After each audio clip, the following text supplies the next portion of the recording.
Focusing solely on Paytech, it is worth taking a moment to absorb the sheer volume of money movement taking place. Some of the numbers involved are difficult to fathom.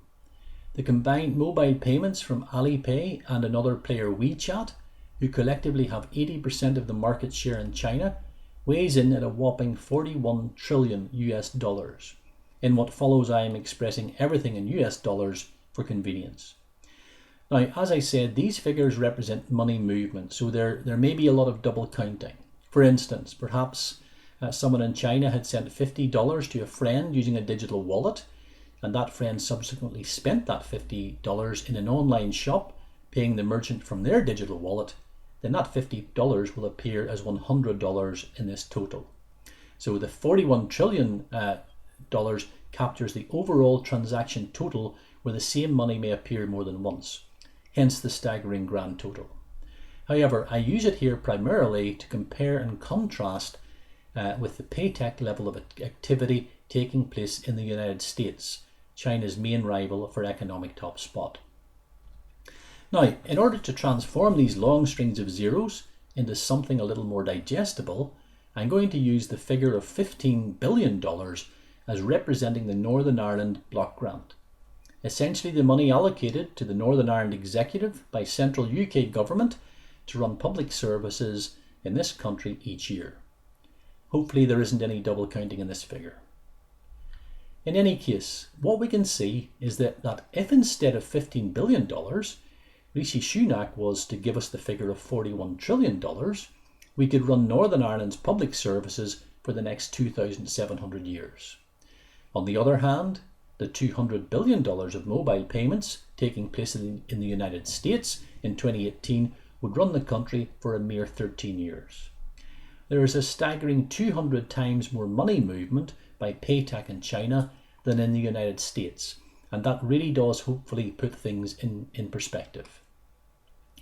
Now, clearly, Paytech is making transacting much more accessible, affordable, fluid and instant, and that is fantastic news for financial inclusion. But does it have any positive impact on the climate side of things? Thankfully, yes. One individual in Alipay had an idea a few years ago. It was based on the notion of trying to change people's behaviour to be greener, to live more sustainably. So they created a game, Ant Forest, in the payment system whereby every time you pay for something, it allocates points to you based on how green your behaviours are. If you drive to work and fill up at the petrol station, you get 0 points. If you take the bus or train, you get 5 points. If you walk or cycle to work, you get 10 points. And what do points make? Well, trees, lots of trees. The game revolves around generating enough points to plant a virtual tree. But of course, virtual trees won't help remove any greenhouse gases from the atmosphere. So when you earn enough points for a virtual tree, Alipay plant a real tree on your behalf.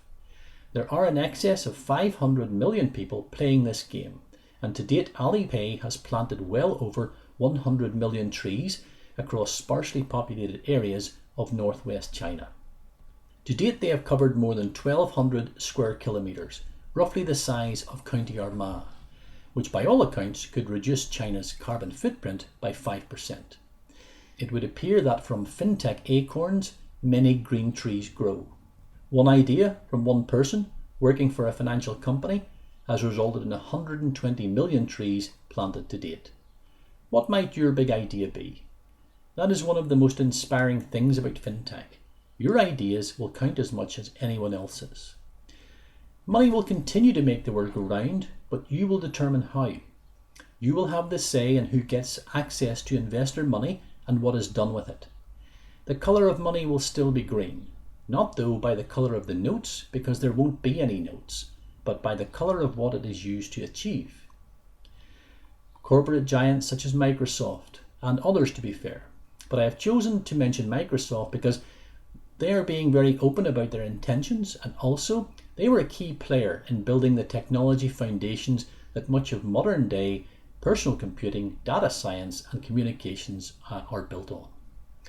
Microsoft is taking major strides to address its carbon footprint, not only going forward in a carbon neutral fashion, but planning to be carbon negative by 2030 in order to remove its historical carbon footprint completely by 2050.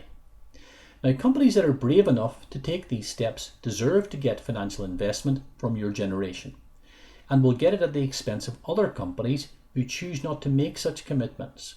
The latter will not receive investment, or if they do, it will be on less favourable terms. All of this rests in the hands of the next generation of financiers, and that is why we created our Fintech undergraduate degree and higher level apprenticeship, and are the first university in the British Isles to do so. Now, we have all heard of the X Factor. Well, the world of finance does not need the X Factor, or should I say the Gen X Factor. It needs the Gen Z Factor. So, if you have the Z Factor and would like to pursue a truly exciting and rewarding career path, one that can make a real difference to the lives of millions, then we would love to hear from you, because our Fintech degree has been designed with you in mind.